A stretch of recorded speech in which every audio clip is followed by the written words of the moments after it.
condensate, so anytime we sweat or anytime there's humidity in the air, we type system.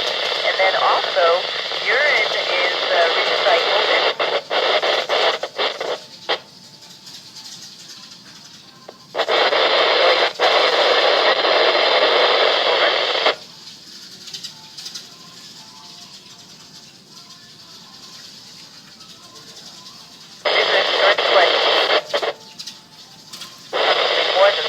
Practice it here at the space station. We also, either one of the spacecraft can have a leak, and it's called a depressurization. So we have procedures to put in place in case that happens.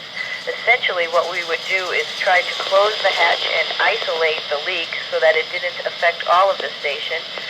But if worse came to worse and we had to go in our little spacecraft, the Soyuz, we could also close ourselves in our space suits.